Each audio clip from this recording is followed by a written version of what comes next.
Tapi sebelumnya Anda tahu dulu, ya tadi sumber-sumber gula harus tahu ya. Tadi pertama tadi apa?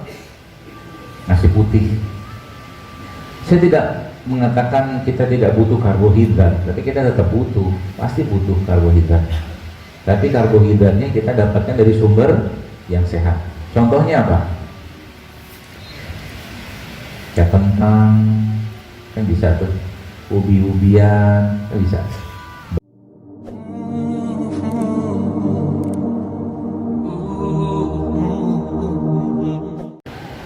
Tapi nggak apa-apa minum aja.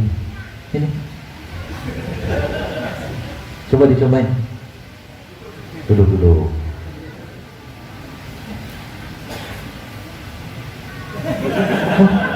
Enak gak? Kurang manis. Sini tambahin lagi. Orang udah manis tadi. Tambahin.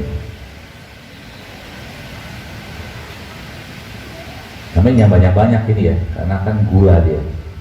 Ya, kalau orang diabetes jangan. Nanti kebanyakan gula bahaya juga.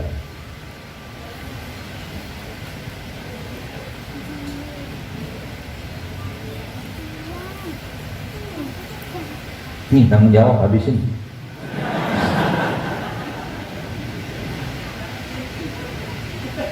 Ayo minum. Nggak mati, tenang aja. Ampun, udah ya. Takut betul. Enak.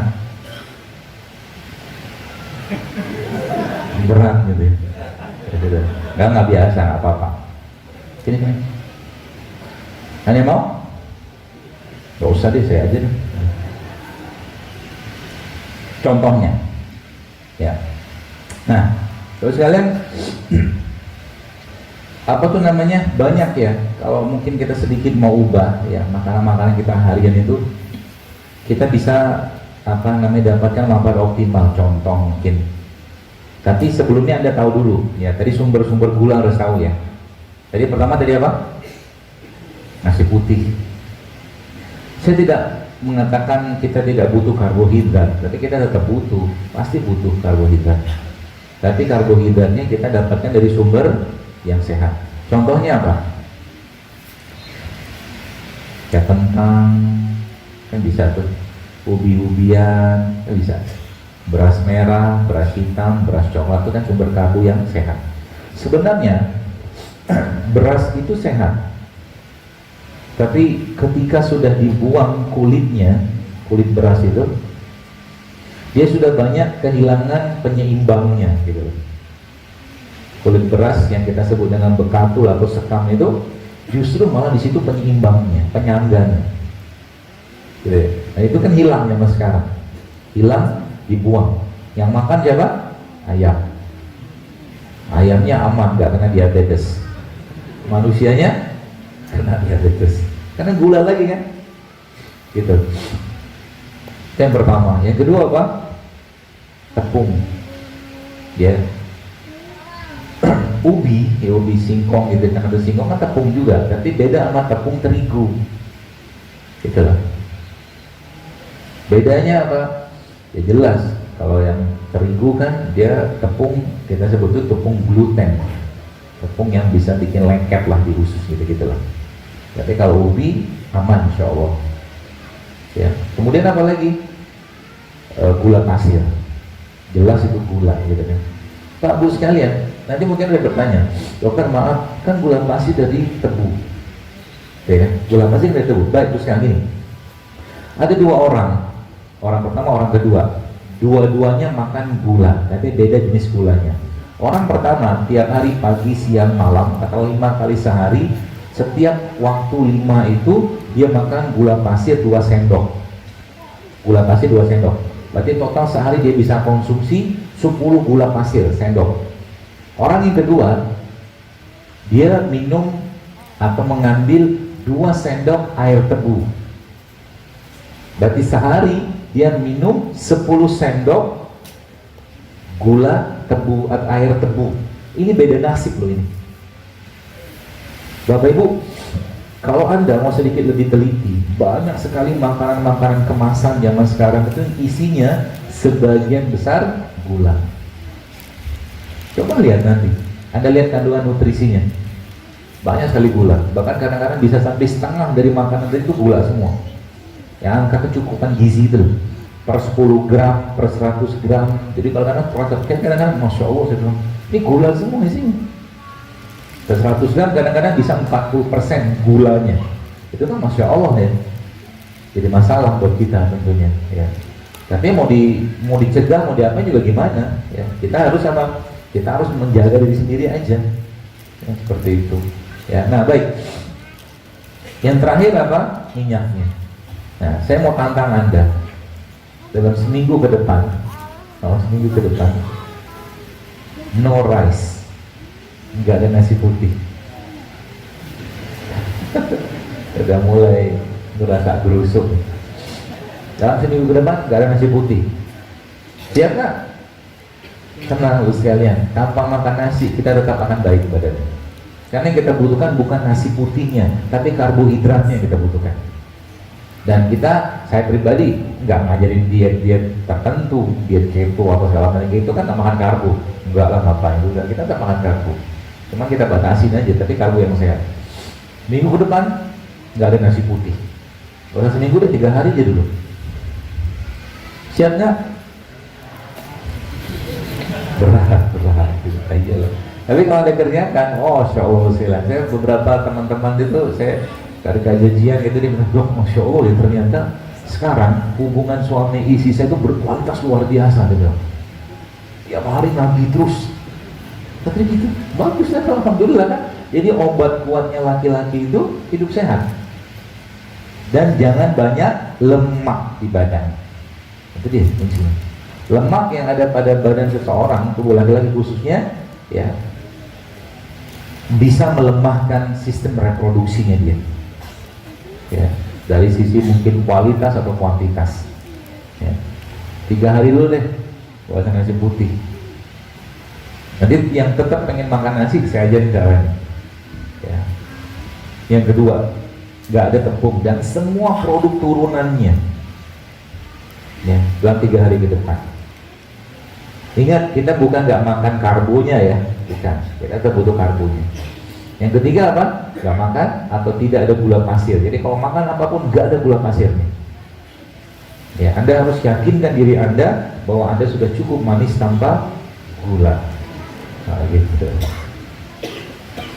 Yang keempat, minyak. Ya, selama 3 hari dulu ya, gak usah seminggu. Kerjain itu baik-baik. Apa yang terjadi? Insya Allah ya.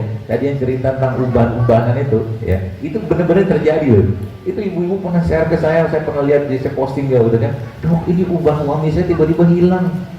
Oh, saya bilang dicabutin, enggak.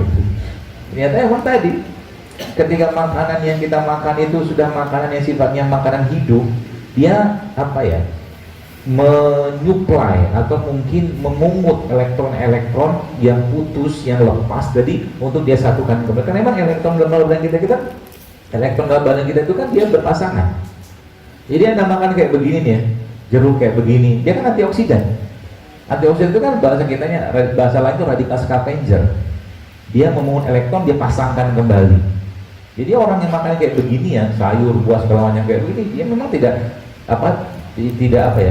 heran gitu kan, yang elektron lepasnya dipasangkan sama dia. Dan yang paling baik dalam membuat elektron itu berpasangan adalah apa? Adalah dengan cara tubuhnya disuplai dengan antioksidan yang ada pada badan kita. Dengan cara apa? Puasa. Saya suka ciri puasa. Bapak Ibu, kalau Anda diberi pilihan antara makan sama tidak makan, kira-kira pilih yang mana? Makan, saya mau pilih makan ya. Karena kita ada nafsu kan, tinggal nanti dibatasin aja itu. Menariknya ternyata sel badan kita itu diprogram oleh Allah Subhanahu wa Ta'ala untuk melakukan satu proses namanya apoptosis. Apoptosis itu bunuh diri sel yang rusak-rusak, mati dia. Dan proses apoptosis itu terjadi per 12 hari kurang lebih. Per 12 hari. Jadi kalau kita ambil 365 dibagi 12, maka waktu yang paling baik tubuh kita untuk melakukan proses apoptosis itu adalah selama 30 hari dalam setahun. Di situ kita kenal, oh ternyata ini maksud Allah untuk memberikan syariat puasa Ramadan. Kan gitu. Luar biasa. Nah, jadi bahasa itu muslim tidak muslim dia, ya, muslim atau non muslim dia, 1 tahun wajib dia meninggalkan makan selama 30 hari. Prosesnya begitu. Dan subhanallah sekalian, diikutin lagi. Lihat ini pola ya, pelajaran pola. Sering disampaikan berulang bahwa Islam itu agama yang sangat sehat. Pola selanjutnya, habis puasa Ramadan, Allah Allah pasti maha tahu gitu kan, bahwa yang namanya habis Ramadan, manusianya balik lagi habitatnya. Allah kasih puasa Syawal 6 hari. Ini bahasa kayak ini tune up tahunan. Jadi tubuh itu disetting untuk makan sendiri sel-sel yang rusak. Lewat tuh 36, masuk lagi ke 2 kali seminggu, Senin Kamis, coba, Masya Allah. Dan masuk lagi puncak berikutnya. Ternyata proses apoptosis itu bunuh diri sel itu paling baik terjadi saat kapan? Tengah bulan. Itu dari risetnya. Jadi bunuh diri sel itu paling bagus nyata saat gravitasi bulan yang kita kenal dengan pertengahan bulan itu. Dan itu diperkuat lagi bagusnya dengan cara apa? Dengan cara ternyata puasa meningkatkan lagi proses itu. Jadi udah ada tengah bulan, ada puasa, dan kita kenal ada syariat puasa ayamul bid. Stop sebentar, 1 hari suruh rehat, 13, 14, 15. Nggak usah hari ini hari terakhir gitu misalnya puasa. Ya. 16-nya istirahat, 17-nya disuruh vaksinasi. Dalam bentuk apa? Hijamah atau berbekam. Hijamah itu kan bentuk vaksinasi kulit kalau itu kan pola dulu sekalian. Ya.